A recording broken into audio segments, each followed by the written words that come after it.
Hello everyone, welcome again. Chapter 3 Synthetic Fibers and Plastic Part 2.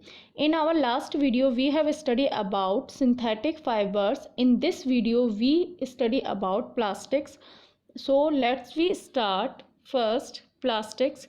Plastic is a polymer like the synthetic fiber which can be molded into different shapes. Plastic एक polymer होता है जैसा कि synthetic fibre होता है, उसी तरीके से प्लास्टिक भी एक पॉलीमर है जिसको हम डिफरेंट शेप्स में मोल्ड कर सकते हैं, उसकी शेप्स को चेंज कर सकते हैं. The word plastic originates from Greek word plastics which means that can be moulded और शेप्ड.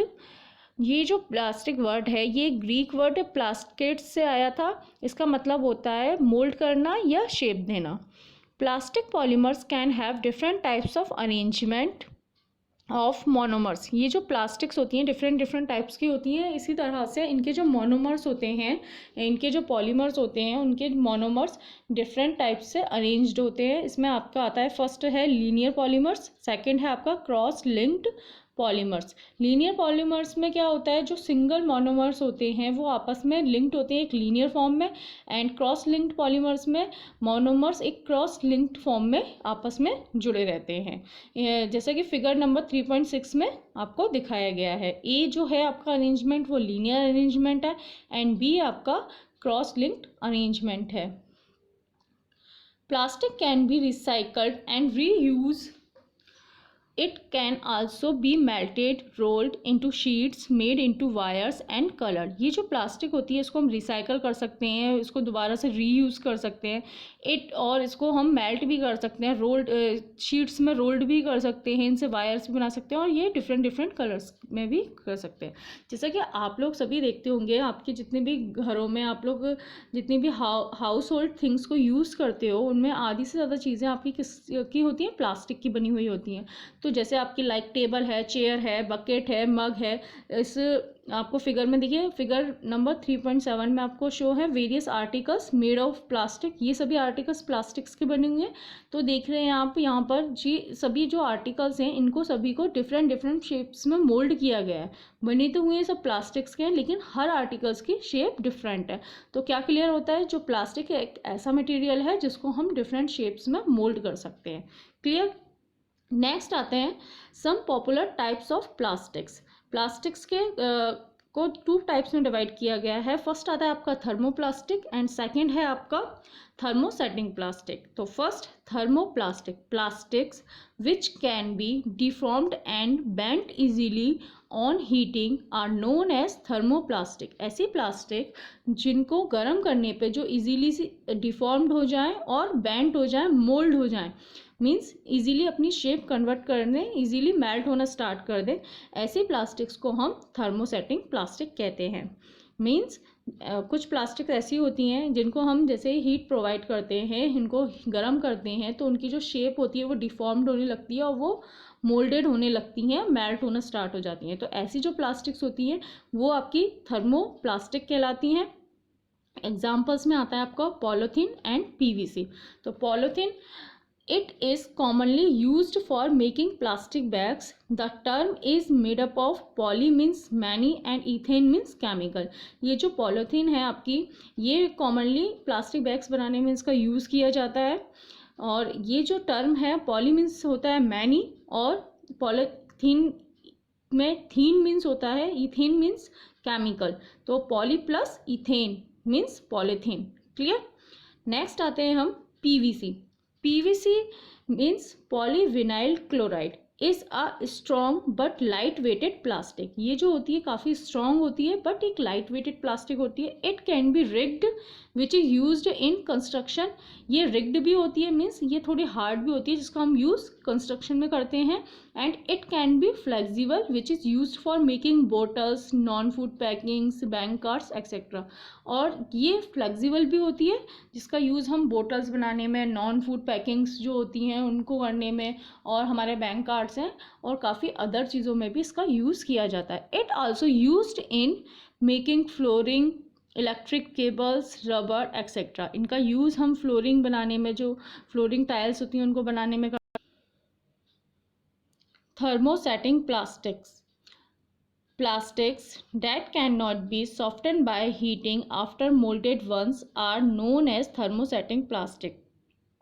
ऐसे प्लास्टिक्स जिनको एक बार हीट करने पर, एक बार जो शेप दे दी उसके बाद दोबारा हम हीट करके उनको मोल्ड नहीं कर सकते हैं, ऐसी प्लास्टिक्स को हम थर्मोसेटिंग प्लास्टिक्स कहते हैं। मीन्स एक बार अगर हमने प्लास्टिक्स को हीट करके जो भी शेप हमने जिस भी शेप में उसको मोल्ड कर दिया, उसके बाद उसको हम दोबारा से अगर हीट करेंगे तो फिर वो उसको हम दोबारा से उसके शेप में दोबारा चेंज नहीं कर सकते हैं, वो प्लास्टिक ब्रेक ही हो जाती है। तो ऐसी प्लास्टिक्स जो होती हैं आपकी थर्मोसेटिंग प्लास्टिक कहलाती है। ठीक है, 2 examples of thermosetting plastic, first bakelite and second melamine. तो यहाँ पर 2 एग्जाम्पल्स हैं, एक है आपका बेकेलाइट है और सेकंड आपका मेलेमाइन है। Bakelite is a poor conductor of heat and electricity. It is used for making electrical switches, handles of various utensils etcetera. ये जो बेकेलाइट आपकी थर्मोसेटिंग प्लास्टिक होती है, ये एक पुअर कंडक्टर होती है हीट और इलेक्ट्रिसिटी का। इसका यूज़ हम इलेक्ट्रिक स्विच, जो हमारे यूटेंसिल्स होते हैं किचन में, उनके जो हैंडल्स होते हैं उनको बनाने में किया जाता है, क्योंकि ये हीट और इलेक्ट्रिसिटी की पुअर कंडक्टर होती है। Clear? Melamine is a versatile material. It resists fire and can tolerate heat better than other plastic. ये जो melamine होती है ये एक versatile material है, ये फायर को रेजिस्ट करती है और ये हीट को काफ़ी टाइम तक टॉलरेट कर सकती है, ये हीट को इजीली टॉलरेट कर सकती है। तो it is used for making floor tiles, kitchen wares and fabrics which resist fire. ये इसका यूज़ हम करते हैं जो हमारे किचन वेयर होते हैं, जो किचन में काफ़ी सारे जो हमारे जो यूटेंसिल्स होते हैं उनको बनाने में करते हैं। कुछ फैब्रिक्स ऐसे होते हैं जो फायर को रेजिस्ट करते हैं, उनको बनाने में भी हम मेलामाइन का यूज़ करते हैं। तो here 2 types of thermosetting plastic, bakelite and melamine. Next, plastic as materials of choice. तो हम प्लास्टिक को एज अ मटेरियल चॉइस हम लेते हैं। क्यों लेते हैं हम, उसके पीछे क्या रीज़न है?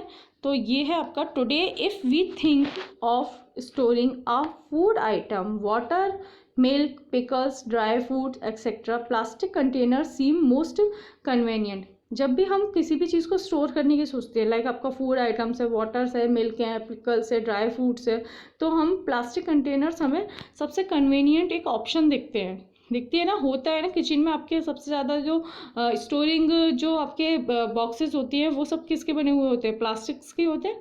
दिस इज़ बिकॉज, ऐसा क्यों होता है?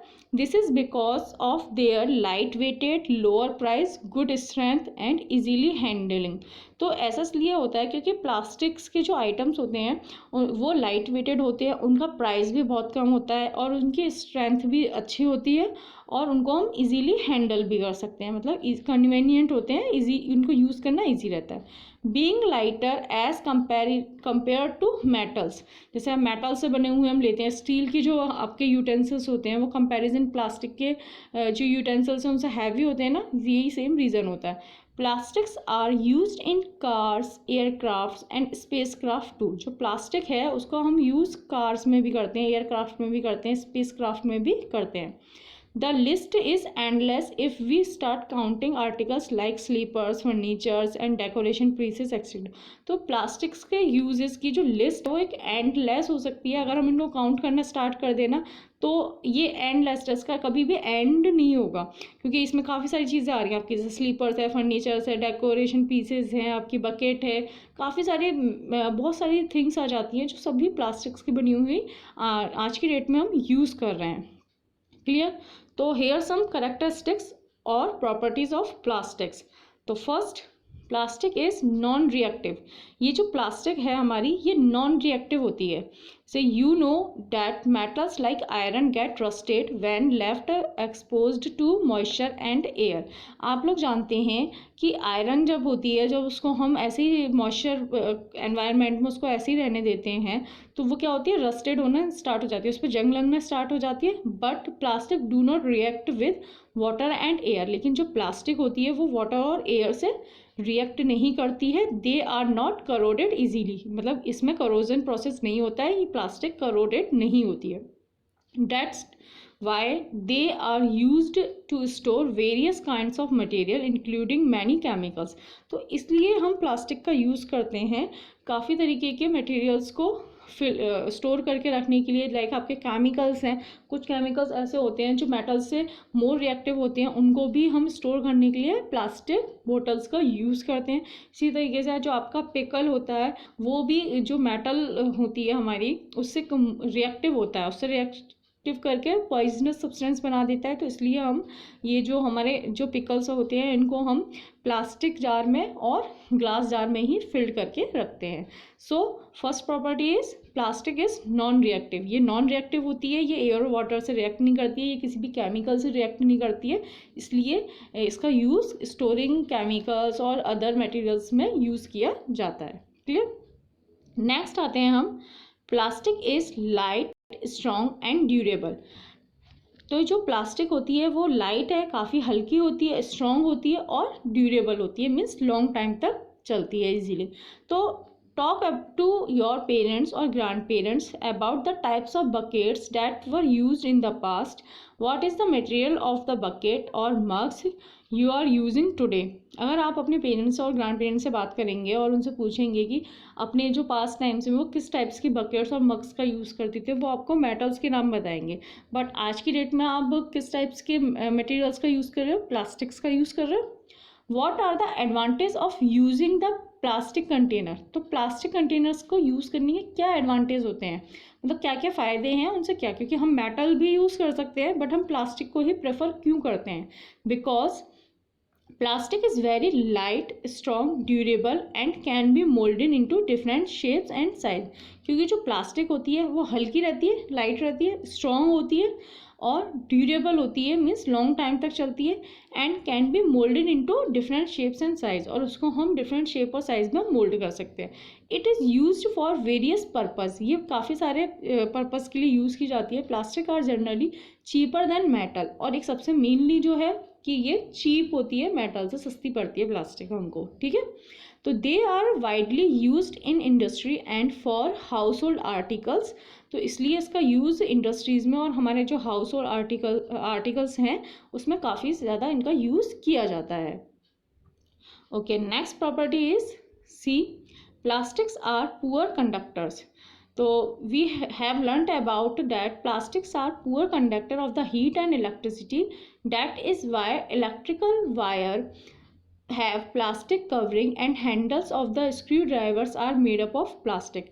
आप लोगों को पता है कि प्लास्टिक एक पुअर कंडक्टर है हीट और इलेक्ट्रिसिटी का, इसीलिए जो हमारे जो इलेक्ट्रिकल वायर्स होती है उनके ऊपर प्लास्टिक की आउटर कवरिंग होती है, और जो हमारे स्क्रू ड्राइवर्स होते हैं उनके जो हैंडल्स होते हैं वो भी प्लास्टिक्स के बनाए जाते हैं, क्योंकि ये पुअर कंडक्टर होती है हीट और इलेक्ट्रिसिटी का। Clear. Next, plastics and the environment. अब देखिए प्लास्टिक्स के बारे में हमने बात करी, उसके काफ़ी अच्छी। तो अभी तक हमने प्लास्टिक की सारी एडवांटेज पढ़ी थी, यहाँ पर प्लास्टिक के कुछ डिसएडवांटेज भी हैं। प्लास्टिक हमारे एनवायरनमेंट पे एक बैड इम्पैक्ट डालती है। तो अब प्लास्टिक से होने वाले डिसएडवांटेज क्या क्या हैं, देखिए। When we go to market we get usually things wrapped in plastic और पैक्ड इन पॉलीथीन बैग्स। जब भी आप मार्केट जाते हो तो आप देखते हो जो थिंग्स होती हैं वो प्लास्टिक से रैप्ड होती हैं या फिर पॉलीथीन बैग्स में पैक्ड होती हैं। That is one reason why plastic waste keeps getting accumulated in our homes. Ultimately plastic finds its way in the garbage. तो यही एक रीज़न होता है, जो प्लास्टिक क्या है हमारे घरों में आके एक वेस्ट की तरह से इकट्ठा होना स्टार्ट हो जाती है, क्योंकि जो भी हम मार्केट से चीज़ें लेकर आते हैं, बाय करते हैं, उनके ऊपर जो भी प्लास्टिक की रैपिंग होती है या पॉलीथीन जिसमें भी हम वो पैक्ड होकर आती है वो सीधे हमारे डस्टबिन में जाता है। प्लास्टिक का जो भी आपका पाउच है या उसकी रैपिंग प्लास्टिक है वो सब डस्टबिन में जाता है, तो एक वेस्ट की तरह वो कलेक्ट हो जाती है। तो अल्टीमेटली कहने का रीज़न ये है कि प्लास्टिक किसी भी तरह से गार्बेज में अपना रास्ता बना लेती है, वो एज अ गार्बेज फॉर्म में चली ही जाती है। But here is the major problem disposal of plastic. मतलब यहाँ पर एक सबसे बड़ी प्रॉब्लम ये होती है कि हम प्लास्टिक को किस तरह से डिस्पोजल करें। जैसे कि इन 6th class you have studied about biodegradable और नॉन बायोडिग्रेडेबल वेस्ट आपने पढ़ा था 6th क्लास में, नॉन बायोडिग्रेडेबल और बायोडिग्रेडेबल वेस्ट। तो उसमें जो बायोडिग्रेडेबल वेस्ट क्या होता है, उसको डिकम्पोज करना ईजी होता है, और जो नॉन बायोडिग्रेडेबल आपका वेस्ट होता है उसको डिकम्पोज करना डिफ़िकल्ट होता है। तो यहाँ पर हम वही स्टडी करेंगे। A material which gets decompose through natural process such as action by bacteria is called biodegradable. ऐसे मटेरियल जो इजीली डिकम्पोज हो जाते हैं through the natural process. Natural process means like आपके बैक्टीरियाज के एक्शन से, माइक्रो ऑर्गेनिजम्स की growth से वो इजीली डिकम्पोज हो जाते हैं और इजीली कन्वर्टेड हो जाते हैं। ऐसे मटेरियल्स को हम बोलते हैं बायोडिग्रेडेबल मटेरियल्स। इसमें आपके सारा ऑर्गेनिक वेस्ट आता है, लाइक आपका वेजिटेबल पील्स है, फ्रूट पील्स है, काउ डंग्स है, और एनिमल वेस्ट है, प्लांट वेस्ट है, ये सभी आपके बायोडिग्रेडेबल वेस्ट में आते हैं और ये माइक्रो ऑर्गेनिजम्स के थ्रू इजीली डिकम्पोज हो जाते हैं। While a material which is not easily decomposed by natural process is termed as non biodegradable। और ऐसे मटेरियल जो इजीली डिकम्पोज नहीं होते हैं, नेचुरल प्रोसेस के थ्रू इजीली डिकम्पोज नहीं हो सकते, ऐसे मटेरियल्स को हम बोलते हैं नॉन बायोडिग्रेडेबल। तो इसमें आपका लाइक आ जाता है प्लास्टिक्स आ जाता है, आपके जो मेटल्स हैं वो सब भी आ जाती है। तो ये इस तरीके के मटेरियल्स होते हैं जो इजीली नेचर्स के through decompose. Since plastic takes several years to decompose, it is not environment friendly. It is caused environmental pollution. So plastic क्या है, बहुत उसको डिकम्पोज होने में several years लगते हैं, मतलब बहुत सालों लग जाते हैं प्लास्टिक को डिकम्पोज होने में, क्योंकि ये एनवायरमेंट फ्रेंडली नहीं होती है, क्योंकि ये बायोडिग्रेडेबल वेस्ट है, ये नेचुरल प्रोसेस के थ्रू डिकम्पोज नहीं होता है। So it causes environmental pollution. तो इससे क्या होता है, हमारा एनवायरमेंट जो है वो पॉल्यूटेड होता है। Beside the burning process in the synthetic material is quite slow and it does not get completely burn easily. तो जैसा कि हम सोचते हैं कि ऐसे जो मटेरियल्स हैं, जो नॉन बायोडिग्रेडेबल मटेरियल्स हैं, इनको अगर हम बर्न करते हैं, लाइक आपके जितने भी सिंथेटिक मटेरियल्स हैं, जो मैन मेड मटेरियल्स होते हैं, इनको जब हम बर्न करते हैं तो इनका जो प्रोसेस होता है बहुत ही स्लो होता है और ये कभी भी कम्प्लीटली बर्न नहीं होते हैं। क्लियर? तो in this process it release lots of poisonous fumes into the atmosphere causing air pollution. तो अगर हम इनको बर्न भी करते हैं तो इस प्रोसेस में क्या करते हैं, काफ़ी सारी पॉइजनस फ्यूम्स होती है, पॉइजनस गैसेस होती हैं, ये एटमॉस्फेयर में मिक्स हो जाती हैं उससे, और ये जो हमारी एयर है वो कैसी हो जाती है, पॉल्यूटेड हो जाती है, और this is the causing of air pollution. तो इससे हमारा क्या होता है, एयर पॉल्यूशन हो जाता है। Avoid the use of plastic as far as possible. Make use of bags of the cotton or jute when you go for shopping. The biodegradable and non-biodegradable wastage should be collected. तो हमको क्या करना चाहिए, हमें plastics का जो use है वो अवॉइड करना चाहिए। हमको ज़्यादातर बैग्स हैं, जो हमारे जूट है, कॉटन है, पेपर बैग्स हैं, उनका यूज़ करना चाहिए शॉपिंग के टाइम पर। और जो आपके बायोडिग्रेडेबल और नॉन बायोडिग्रेडेबल जो वेस्टेज होते हैं उनको हमें सेपरेटली कलेक्टेड करना चाहिए। मीन्स आपके घरों में 2 डस्टबिन होने चाहिए, जिसमें एक डस्टबिन में आपका बायोडिग्रेडेबल वेस्ट कलेक्टेड हो, लाइक आपका जो भी वेजिटेबल्स पील्स है आपकी, और फ्रूट पील्स हैं, जो किचन वेस्ट है वो, और सेकंड जो आपका डस्टबिन होता है वो उसमें आपका बायोडिग्रेडेबल वेस्ट कलेक्टेड हो। नॉर्मली आप लोग देखते होंगे एक ग्रीन बिन होता है, एक ब्लू बिन होता है, एक में वेट हम गार्बेज कलेक्ट करते हैं, एक में हम ड्राई गार्बेज कलेक्ट करते हैं। नॉर्मली आजकल गवर्नमेंट ने भी काफ़ी सारी जगह इस तरीके की जो डस्टबिन हैं वो प्रोवाइड करा रखे हैं। क्लियर? तो सबसे मेन ज़रूरी क्या है, इनको सेपरेटली कलेक्ट करना। क्लियर? और it is the better to recycle the plastic waste. Most of the thermoplastic can be recycled. और सबसे अच्छा होता है कि प्लास्टिक वेस्ट को हम रिसाइकल कर लें, और काफ़ी सारी जो थर्मोप्लास्टिक्स होती हैं वो इजीली रिसाइकल्ड भी हो जाती हैं। देखिए हमने 2 टाइप्स ऑफ प्लास्टिक पढ़ी थी। थर्मोप्लास्टिक क्या होती है, वो इजीली हीट करने पे मोल्ड हो जाती है, तो उसको हम दोबारा से रिसाइकल कर सकते हैं। बट जो हमारी थर्मोसेटिंग प्लास्टिक होती है वो अगर एक बार मोल्ड हो गई तो उसको हम दोबारा रिसाइकल नहीं कर सकते हैं। तो as a responsible citizens remember the 4R principle. तो हमें एक रेस्पॉन्सिबल सिटीज़न होने के नाते हमें एक 4R प्रिंसिपल होता है, उसको हमें याद रखना चाहिए। इसमें आता है 4R प्रिंसिपल है आपका, reduce, reuse, recycle and recover. तो इधर हम इसको रीड करते हैं कि reduce, reuse, recycle and recover. तो what is the meaning of 4R principle? First आता है आपका रिड्यूस। तो reduce means minimise the use of plastics in our daily life. तो हमें क्या करना चाहिए, प्लास्टिक्स का हम अपनी लाइफ में, डेली लाइफ में जितने भी हम प्लास्टिक यूज़ करते हैं उसको बहुत कम कर देना चाहिए, कम से कम हमें यूज़ करना चाहिए। रीयूज मीन्स, रीयूज में आता है reuse the item we already instead of throwing them away. तो हमें रीयूज में उन आइटम्स का दोबारा से यूज़ कर लेना चाहिए इंस्टेड ऑफ थ्रोइंग दैम, मतलब उनको फेंकने की बजाय हमें उन्हीं को दोबारा से रीयूज़ कर लेना चाहिए। नेक्स्ट आता है आपका रिसाइकल। रिसाइकल में आता है आपका some plastics was can be stored and made into other things in recycling factories. This help us to reduce our carbon footprints on environment. तो रिसाइकल में हम क्या करते हैं, कुछ जो प्लास्टिक्स होती हैं उनको स्टोर करके रख देते हैं और फिर उनको हम रिसाइकलिंग फैक्ट्रीज़ में जाकर दोबारा से मोल्ड करके उनसे न्यू थिंग्स बना लेते हैं। इससे क्या होता है, जो हमारा एनवायरनमेंट में हम अगर प्लास्टिक से की वजह से जो भी एनवायरनमेंटल पॉल्यूशन होता है उससे हम थोड़ा सा अपने एनवायरनमेंट को बचा सकते हैं। एंड नेक्स्ट आता है आपका रिकवर। मीन्स बार बार हम जो प्लास्टिक्स की जो हम चीज़ें यूज़ करते हैं उन्हीं को हम बार बार रीयूज़ कर सकते हैं, उनको रिकवर कर सकते हैं दोबारा से, और उनसे जो प्लास्टिक्स का इस तरीके से क्या होगा, जो प्लास्टिक यूज़ की हुई हैं उन्हीं प्लास्टिक्स को हम बार बार यूज़ कर सकते हैं। क्लियर? तो हेयर 4R प्रिंसिपल्स हम यूज़ करके हम अपने एनवायरनमेंट को सेव कर सकते हैं। अब एक क्वेश्चन आता है, how we can minimize the pollution caused by plastic at home. हम अपने घर में ये जो पॉल्यूशन होता है प्लास्टिक की वजह से उसको किस तरीके से हम कम कर सकते हैं, मिनिमाइज कर सकते हैं। तो we should use jute, cotton और paper bags instead of plastics. तो हमें क्या करना चाहिए, जूट, कॉटन और पेपर बैग्स का यूज़ करना चाहिए इंस्टेड ऑफ प्लास्टिक बैग्स के। ठीक है, तो जब भी आप शॉपिंग पर जाओ तो आप क्या यूज़ करेंगे, जूट, कॉटन और पेपर बैग्स का यूज़ करेंगे।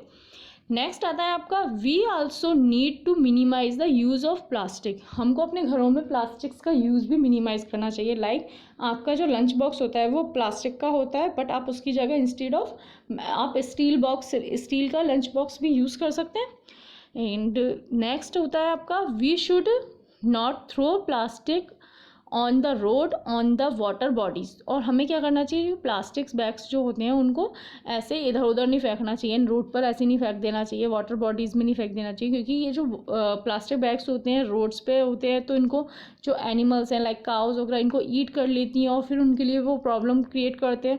और इसी तरीके से वाटर बॉडीज़ में अगर करते हैं तो ये जो हमारी वाटर बॉडीज़ होती हैं उसमें स्टक हो जाती हैं और वाटर का फ्लोएशन भी स्टॉप कर देती हैं, तो वो भी हमारे लिए काफ़ी सारी प्रॉब्लम्स क्रिएट होती हैं। जो एक्वेटिक एनिमल्स हैं उनके लिए भी प्रॉब्लम क्रिएट होती हैं। So students, that's all for today. Thank you. For more study और this type video please like and subscribe my channel. Bye bye, take care all of you.